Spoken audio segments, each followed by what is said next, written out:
Hello everyone. तो ये है हमारा development of cell mediated immunity का चौथा और लास्ट पार्ट। इससे पहले हमने इसके 3 पार्ट देखे थे, जिसमें फर्स्ट पार्ट में हमने पढ़ा था इंट्रोडक्शन के बारे में कि हमारी सेल मेडिएटेड इम्यूनिटी क्या होती है। सेकेंड पार्ट में हमने कवर किया था हमारी एंटीजन प्रेजेंटिंग सेल, क्योंकि वही एंटीजन को प्रेजेंट कर रही थी टी सेल के पास और टी सेल ही इस इम्यूनिटी के लिए रिस्पॉन्सिबल है।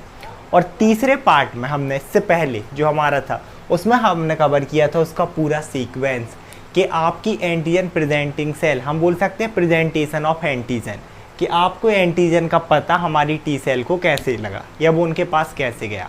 और उसी हमने पूरा डेवलपमेंट देखा था कि जैसे ही एंटीजन को पता चलेगा हमारी टी सेल एक्टिवेट होंगी और वो इसके खिलाफ डिफेंस करेंगी या फिर उस बैक्टीरिया, उस पैथोजन, उस एंटीजन को डिस्ट्रॉय करेंगी। अब तो आज हमें देखना है अपनी चारों टी सेल का रोल। 4 टाइप की थी ना, helper, cytotoxic, memory and suppressor. Helper T cell से स्टार्ट करेंगे क्योंकि एंटीजन को रिकॉग्नाइज यही करता है। तो सबसे पहले हमारा जो हेल्पर टी सेल क्या होगा, जो एक्टिवेट हुआ था, जिसने रिकॉग्नाइज किया था किसको, एंटीजन को, वो क्या करेंगे, activate all the other T cell, बाकी की जितनी भी टी सेल हैं, मतलब आपकी साइटोटॉक्सिक टी सेल, इसके अलावा सप्रेसर टी सेल और मेमरी टी सेल, इन तीनों को एक्टिवेट करेगा। इसके साथ साथ सबसे इम्पोर्टेंट ही क्या करता है, मेनली ये जो टी सेल थी ना, साइटोटॉक्सिक, मैक्रोफेजेस, एनके सेल, इनकी फैगोसाइटिक एक्टिविटी को भी इंक्रीज करता है। Activate phagocytic activity of cytotoxic T cell, macrophages and NK cell, ताकि ये क्या करें, जो वो हमारे एंटीजन थे या वो बैक्टीरिया था, वो वायरस था, वो पैथोजन था, उसे डायरेक्टली ये सेल क्या करें, ये सेल फैगोसाइटिक करके उसे निगल लें, उसे डिस्ट्रॉय कर दें। अब क्योंकि इनने किस टी सेल को एक्टिवेट किया, साइटोटॉक्सिक टी सेल को, तो हमारी साइटोटॉक्सिक टी सेल जो एक्टिवेट हो गई हैं, ठीक है, वो कहाँ पर एंटर करती हैं, हमारी सर्कुलेशन में। दे सर्कुलेट थ्रू, मेनली तो ब्लड है, ब्लड सर्कुलेशन, इसके अलावा लिम्फ सर्कुलेशन के थ्रू हमारे पूरे lymphoid tissue, lymphoid organ, spleen हो गया, बोन मैरो हो गया, और भी जितने लिम्फॉइड टिश्यू हैं वहाँ पर जाएंगे और वहाँ पर क्या करेंगे, दे destroy the invading organism. Invading का क्या मतलब, वही जो बैक्टीरिया, एंटीजन, पैथोजन है अटैक करने वाला, उसे डिस्ट्रॉय करेंगे। और कैसे डिस्ट्रॉय करेंगे, एक तो फैगोसाइटोसिस, दूसरी चीज़ के इसका नाम ही देखो, साइटो एंड टॉक्सिक। ये सेल कुछ, साइटो मतलब सेल, टॉक्सिक मतलब टॉक्सिन्स, है ना, ये कुछ टॉक्सिन्स रिलीज करेंगी जो हमारे बैक्टीरिया, जो बैक्टीरिया वायरस था ना, उसे किल करेगा। और टॉक्सिन्स मतलब क्या चीज़ हो सकती है, हमारे लाइजोसोमल एंजाइम। अगर मैक्रोबो, आप लोग फैगोसाइटोसिस वाली प्रोसेस याद हो कि बैक्टीरिया आया, वेसिकल्स में कन्वर्ट हुआ, ऑटोफेगोसोम, फिर प्राइमरी लाइजोसोम के साथ जुड़ रहा था, फिर हमारा बना था सेकेंडरी लाइजोसोम, और ये सीक्रेट करता हाइड्रोलाइटिक एंजाइम और वही पूरी सेल को डिस्ट्रॉय कर रहे थे। तो यही लाइजोसोमल एंजाइम में सीक्रेट करती हैं हमारी साइटोटॉक्सिक टी सेल और इन्हें एक एक से डिस्ट्रॉय करती जाएंगी, जैसे ये कोई फिर दूसरे, ऐसे करके एक लार्ज नंबर। इसके अलावा ये तो ठीक ही है, सबसे इम्पोर्टेंट चीज़ें ये हैं कि जो हमने देखा था ना, हमारा ट्रांसपेरेंट रिजेक्शन, कि आप अगर कोई भी ऑर्गन ट्रांसपेरेंट करते हो तो हम ब्लड ग्रुप क्यों चेक कर रहे हैं, हम इतनी सारी रिपोर्ट क्यों चेक कर रहे हैं, है ना, ब्लड ग्रुप सिर्फ सेम ही क्यों चढ़ा रहे हैं, उसका रीज़न यही है, साइटोटॉक्सिक टी सेल। क्योंकि अगर दूसरा ब्लड ग्रुप हमारी बॉडी में आया, दूसरा टिश्यू आया, ये तुरंत उसे डिस्ट्रॉय करती हैं। इनका काम ही है कि फॉरेन ऑर्गेनिज्म को डिस्ट्रॉय करना। इसके साथ साथ एक और चीज़, एक इसको डिस्ट्रॉय करती हैं हमारी बॉडी में कैंसरस सेल को।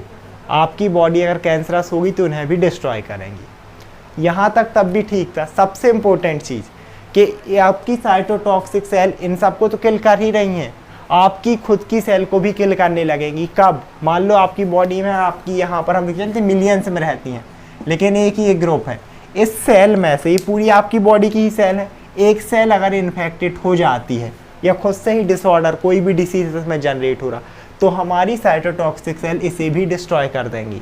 इसका एक ही काम है कि आपकी बॉडी को सुरक्षित रखना, और उनमें कोई भी इन्हें लोचा रखा और इनने सब साफ किया। तो आगे देखें, इसके बाद हमारी तीसरी चीज़ है role of suppressor T cell, इनका रोल। तो सप्रेसर को हम एक चीज़ और बोलते हैं, दैट इज़ रेगुलेटरी। तो रेगुलेशन क्या होता है, जैसे कूलर पंखा में रेगुलेटर कम ज़्यादा करना, इनका भी क्या काम होता है, सप्रेस करने का। नाम है suppress the activity of killer cell, या फिर साइटोटॉक्सिक टी सेल को ही बोलते हैं किलर सेल। क्योंकि क्या होता है, जब एक बार ये एक्टिवेट होती है ना, तो मान लो इनने माइक्रो ऑर्गेनिज्म को किल कर दिया, उसके बाद ये रुकती ही नहीं है, अब हमारी बॉडी को ही किल करती है, यानी कर हम ही निपट जाएंगे। इसीलिए यहाँ आती है सप्रेसर टी सेल। जैसे वो नहीं लड़ाई हो जाती है युद्ध में, तो एक है सही सबको मारते आ रहा, पता चला सब मर गए, गुस्से में रुक ही नहीं रहा, अपने को मारा, तब एक होता समझदार घर का मुखिया या युद्ध बार में, बस भाई रुक जा, थम जा थम जा। सेम ऐसे बोलती हैं, थम जा भाई, हो गया काम। तो ये हमारी बॉडी देखो प्रिवेंट कर रही है ना, किससे, फ्रॉम किलर सेल से, हमारी खुद की बॉडी को, कि भाई वो तो मर गया, अब अपनों को बचाओ, अपनों खुद को नहीं मारना है, जो उसमें होश नहीं खोलना है। इसके बाद हमारा लास्ट है role of memory T cell. तो देखो मेमोरी इसका नाम इंडिकेट कर रहा, ये मेमोरी बनाता है ना, कि मतलब ये जो कोई भी ऑर्गेनिज्म, मान लो मैं बैक्टीरिया बता रहा है ना, जैसे ट्यूबरक्लोसिस का ये अपन एग्जांपल लेते हैं कि माइकोबैक्टीरियम ट्यूबरक्लोसिस आपकी बॉडी में एक बार आ गया, तो अब इन सब में क्या होता है कि ये टी सेल इतनी सारी लड़ रही थी, लेकिन कुछ टी सेल क्या होती हैं, वो सर्कुलेशन में आती ही नहीं है, वो वहीं आपके लिम्फोइड टिश्यू में रहेंगी, और वो क्या कर लेती हैं, इसकी मेमोरी स्टोर कर लेती हैं कि ये चीज़ हमारी बॉडी में एक बार आ चुकी है। अब जब दोबारा फिर से बैक्टीरिया है ना, माइकोबैक्टीरियम ट्यूबरक्लोसिस या और कोई भी फिर से हमारी बॉडी में आएगा लेटर पार्ट में, तो क्या होता है कि पहले तो ये सेल पूरे माइग्रेट हो जाती हैं बाकी पूरी बॉडी की टिश्यू में। माइग्रेट मतलब घूमना, मतलब हमारी पूरी बॉडी सेल को बता देंगी कि भाई ये बैक्टीरिया हमारी बॉडी में आया था, तो इसके खिलाफ हमें डिफेंस बनानी है इस पैथोजन के खिलाफ। तो नेक्स्ट टाइम जब ये पैथोजन आएगा तो है ना, expose to our body same microorganism, मतलब सेम बैक्टीरिया, तब ये सेल मेमोरी सेल उन्हें रिकॉग्नाइज करेंगी, और इसके बाद जो डिफेंस होती है दैट इज़ वेरी फास्ट, क्योंकि सब कुछ पहले से पता होता है कि आ चुका है, इसे हमने कैसे मारा था, कैसे मारना है। साथ ही साथ इसके खिलाफ एंटीबॉडीज भी बन जाते हैं। कैसे वो बनते हैं, हमारी किस इम्यूनिटी के थ्रू, ह्यूमरल इम्यूनिटी के थ्रू, ह्यूमोरल इम्यूनिटी के थ्रू। एक्चुअल पूरी प्रोसेस यही रहेगी उसमें भी, जो हमने पूरा सीक्वेंस देखा था ना कि जब इसका डेवलपमेंट हुआ था, उसी सेम टाइम पर, क्योंकि हमारी हेल्पर टी सेल 2 को एक्टिवेट करती है ना, एक साइटोटॉक्सिक टी सेल को जो पूरी ये वाली प्रोसेस हो रही है, सेम टाइम पर वो एक्टिवेट करती है बी सेल को, और बी सेल ही हमारे किस चीज़ के लिए रिस्पॉन्सिबल होते हैं, ह्यूमरल इम्यूनिटी, मतलब एंटीबॉडीज़ के लिए। तो इसके बाद सेल मेडिएट इम्यूनिटी के बाद अब हम देखेंगे अपना development of humoral immunity. I hope आप लोग को वीडियो समझ में आया होगा। Thank you so much everyone.